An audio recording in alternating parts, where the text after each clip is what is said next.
Hello everyone, आप सभी का स्वागत है स्टडी फाउंडेशन यूट्यूब चैनल पे। आज के पेडागोजी क्लास के अंदर हम लोग education of children with special needs का पार्ट 3 डिस्कस करेंगे। ये टोटल 45 क्लास हो जाएगा। इससे पहले का क्लास का लिंक आप सभी को डिस्क्रिप्शन बॉक्स में मिल जाएगा।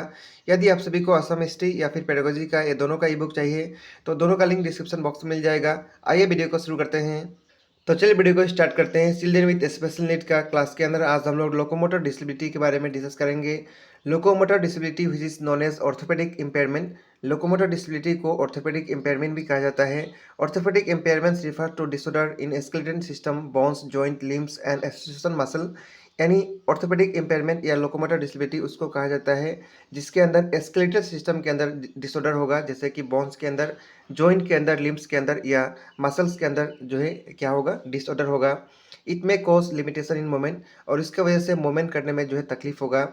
Locomotor disability is defined as a person inability to execute distinctive activity associated with moving both himself and object from place to place, and such inability resulting from affiliation of muscular, skeletal और nervous system. यानी ये इस प्रकार का disability है जिसके अंदर person जो है उसका एबिलिटी कम हो जाता है। कोई भी मूविंग चीज़ या मूविंग ऑब्जेक्ट को एक प्लेस से दूसरे प्लेस के अंदर जो है अपना बॉडी का अलग अलग पार्ट को अच्छी तरह से वो यूज़ नहीं कर पाएगा। जैसे बोन्स का यूज़ नहीं कर पाएगा, जॉइंट होगा वो अच्छा से काम नहीं करेगा, या मसल होगा वो भी अच्छा से काम नहीं करेगा।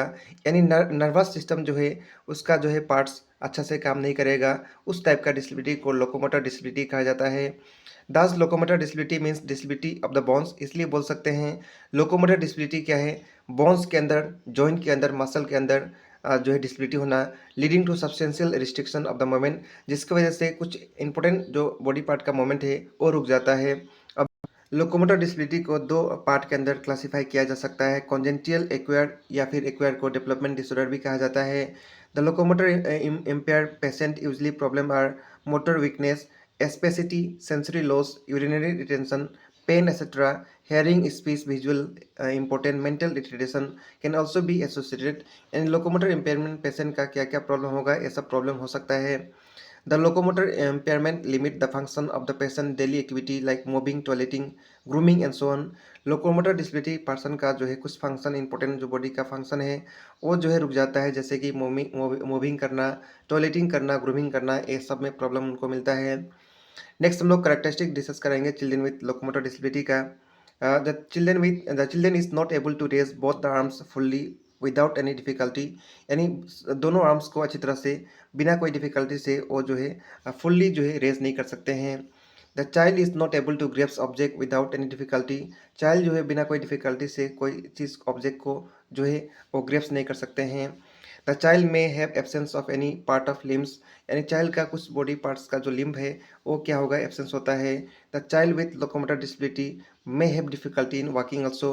और लोकोमोटर डिसेबिलिटी का चाइल्ड जो है उनको वॉकिंग करने में भी डिफिकल्टी फेस करना होता है। इसके बाद नेक्स्ट हम लोग डिस्कस करेंगे टाइप्स ऑफ लोकोमोटर डिसेबिलिटी। बहुत सारा टाइप है। सो सबसे पहला है poliomyelitis. Poliomyelitis is a communication disease cause by polio virus. यानी पोलियोमेंथेसिस जो है कम्युनिकेशन डिजीज है जो पोलियो वायरस से होता है। The disease can be very mild causing no apparent symptom and so severe causing acute paralysis. इसके वजह से पैरालिसिस भी हो सकता है, मस्कुलर एस्ट्रोफी भी हो सकता है। No treatment of this disease is possible, और इसका कोई ट्रीटमेंट भी पॉसिबल नहीं होता है। Oral polio vaccine is only preventive measure. Oral polio vaccination इसको करके जो है इसका प्रिवेंटिव मेजर लिया जा सकता है। नेक्स्ट टाइप है muscular dystrophy. It is actually A group of birth disorder. ये जो है ग्रुप ऑफ बर्थ डिसऑर्डर को कहा जाता है जिसके अंदर स्केलेटल मसल्स जो है काम करना बंद कर देता है। This disorder effect boys more than girls. ये जो है ज़्यादातर गर्ल्स को ज़्यादा प्रभावित करता है बॉयज से। Children seems normal at the birth but muscle weakness. Children जो है बर्थ का समय नॉर्मल लगेंगे लेकिन उसका मसल वीकनेस होगा। Is usually evident between the age group of 2 to 6। 2 से 6 साल के बीच में प्रॉब्लम बहुत ज़्यादा होता है। When the child begin to experience difficulty in running और क्लाइंबिंग स्टेयर्स। जो उस समय जो है चाइल्ड जो है रनिंग करना या फिर जो सीढ़ी है उसको चढ़ने में उनको प्रॉब्लम होगा। द चाइल्ड में not able to walk properly. वो अच्छी तरह से चल भी नहीं पाते हैं, इस प्रकार का जिसका प्रॉब्लम होगा। By the age of 10 to 14, 10 से 14 साल के बीच में the child loses ability to walk. और 10 से 14 साल के बीच में उनका जो चलने का एबिलिटी है वो ख़त्म हो जाता है। There is no known cure of this disease. इसका कोई क्योर जो है डिजीज़ का कॉजेज़ और इसका जो है मतलब इसको ठीक करने का कोई विकल्प नहीं है एंड इज़ ऑफन फेटल। और ये जो है डेंजरस डिजीज़ों में से एक है मस्कुलर डिस्ट्रोफी। नेक्स्ट टाइप है osteogenesis imperfecta. It is a heredity disorder. याद रखना है किस टाइप का डिसऑर्डर है, हेरिडिटी डिसऑर्डर।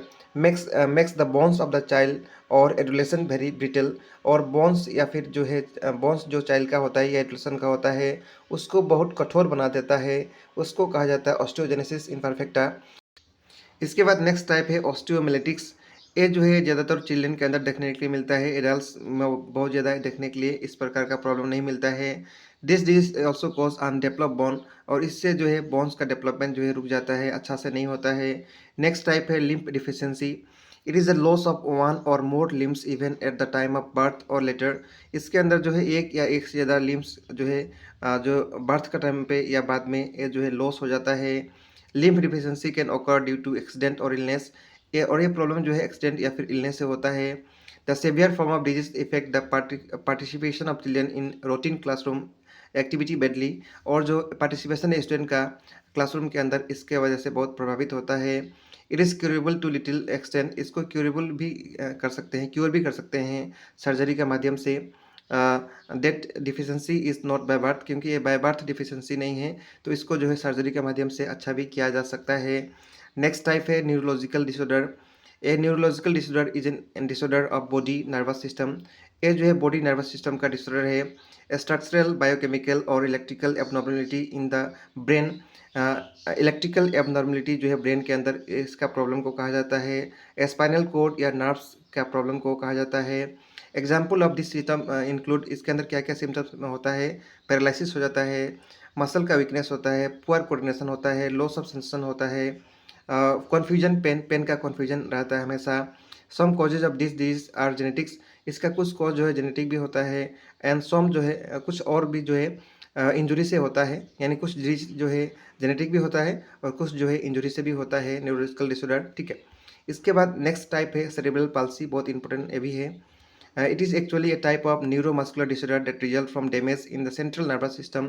ये जो है न्यूरोमस्कुलर डिसऑर्डर है, सेंट्रल नर्वस सिस्टम के अंदर यदि डैमेज होता है तो ये प्रॉब्लम होता है। बिफोर और after birth of the child, या जन्म से पहले या जन्म से बाद भी हो सकता है। Children having cerebral palsy have difficulty in voluntary motor function. जिसका प्रॉब्लम सेरेब्रल पाल्सी होगा चिल्ड्रन का, उसको जो है मोटर फंक्शन के अंदर उसको डिफिकल्टी होगा। दे हैव लिटिल और नोर control over arms.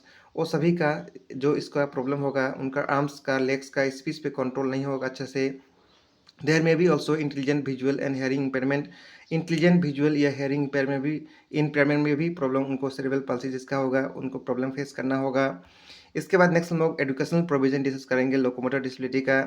The curriculum should not be modified but children with locomotor disability should be given those experience which require less motor functioning.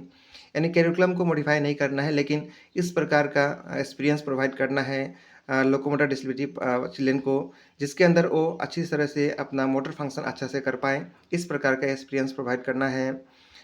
This children are usually rejected by their peers. इस प्रकार के बच्चे जो होते हैं उनका peer group reject करते हैं। दस दे फेस एडजस्टमेंट प्रॉब्लम, इसलिए उनको एडजस्टमेंट में भी प्रॉब्लम होता है। सो teacher should engage them in such activity by which they can develop sense of friendship and cooperation. तो टीचर को इस प्रकार का एंगेजमेंट करना चाहिए जिसके अंदर उनका फ्रेंडशिप बन सके, कोऑपरेशन बन सके, ठीक है। Effort should be made to make them self dependence. और इस प्रकार का एफर्ट करना चाहिए टीचर को कि वो सेल्फ डिपेंडेंस बन पाए, सेल्फ रिलायंट बन पाए। It will develop self confidence and very essential for emotional adjustment.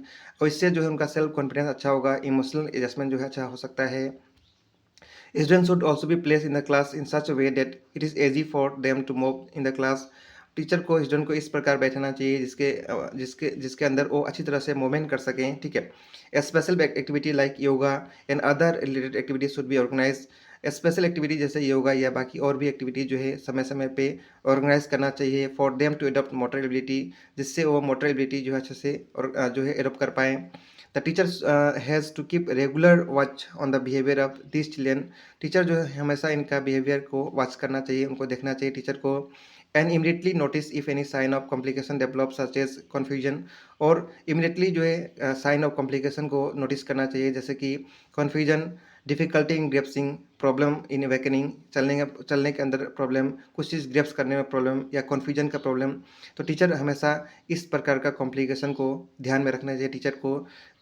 तो ये था educational provision children with locomotor disability का।